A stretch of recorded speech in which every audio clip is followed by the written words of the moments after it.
What's up everyone, Maximilian here, and welcome to another Black Ops 2 informational video as we gear up and get ready for the next Call of Duty multiplayer experience. In the last few episodes we talked about some of the big changes that are going to be happening to the new Black Ops 2 system, some of the guns that have been recently leaked, if not rumored to have been leaked, and some other stuff that was recently detailed as far as how the HUD, or the heads-up display, is going to look for Black Ops 2. Some pretty cool stuff and some pretty big changes as far as the fire rates of weapons and stuff like that.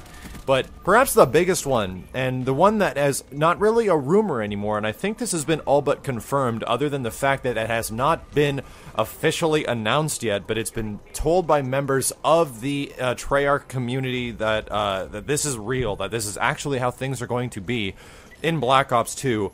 This is a pretty huge adjustment. This is the biggest thing that has changed since Call of Duty, I would say since the addition of perks and stuff like that to the actual multiplayer system, so this is pretty substantial, and let's just get into it right now. What they're talking about is something like a point allocation system.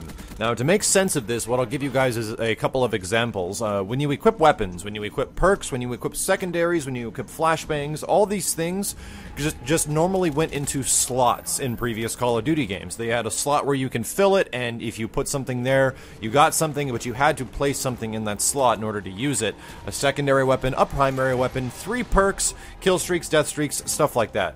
So I don't know about kill streaks. I think that might be a separate entity in Black Ops 2, but for the sake of everything else I mentioned, your primary weapon, your secondary, your perks, stuff like that, your grenades, this is all going to go into a point allocation system where everything you equip is going to cost a certain amount of points depending on how severe that thing affects your class.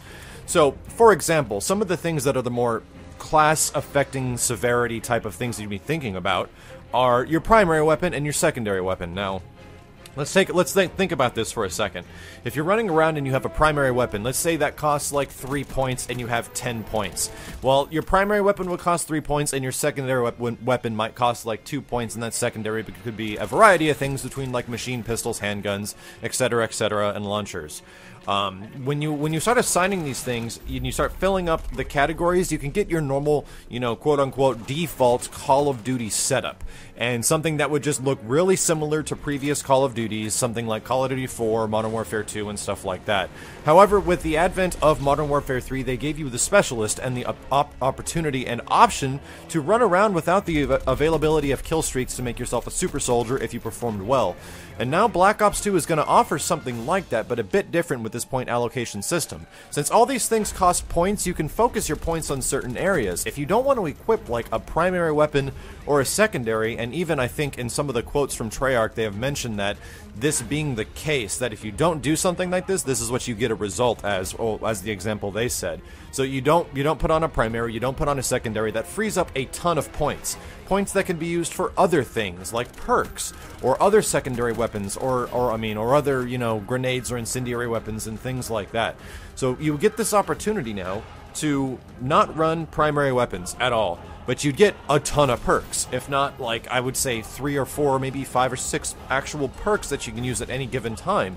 Which means that you're going to start into a game with nothing. You have a knife and maybe a grenade, or if you choose not to use a grenade or anything like that, you just have a knife. Depending on how things work, this can be a really big dynamic change, and it opens up the possibilities of what you can do in Black Ops 2 a lot more. Now, granted, you eventually knife someone, you jank their gun, and then you're good to go. You're practically, starting off from the start, but it can be really difficult to be running around stealth soldier-like with just a freaking knife as being your default class, even though you have all those perks available. So that's just one example. The other things I'm thinking is that you might be able to equip 2 primary weapons, essentially, giving you the effect of overkill.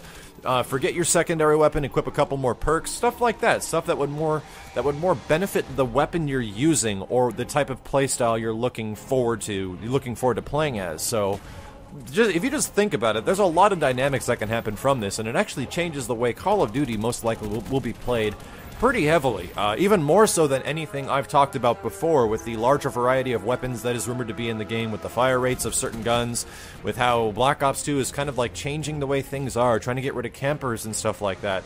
This is a really big one, and depending on what the perks are, if they are changing, it's going to be stuff that we haven't even thought of yet. It's going to be stuff that's going to be so out there that the game might be a completely different thing than what we remember from previous Call of Duties. And to me, that's a good thing, because after Modern Warfare 3 and it not changing very much from the previous games, and they tried to introduce something new like the support kill streak system, however, that ended up being a little bit more annoying than any other innovating item, because it gave people who are not good at the game reasons to keep playing, and it made it more annoying that there was UAVs up all the time, and things like Assassin couldn't be countered at all.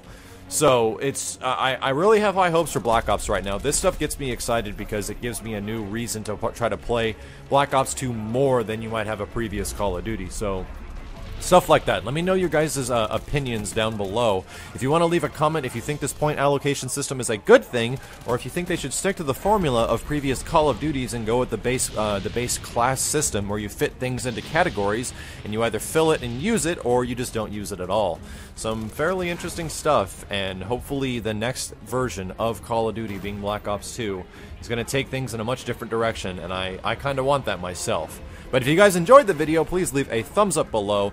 You can visit my channel at youtube.com/miles923 for a variety of Call of Duty videos, amongst some other Black Ops 2 waiting videos where we dissect information like we did with this one, and many other fighting game videos and a lot of competitive gaming type of stuff.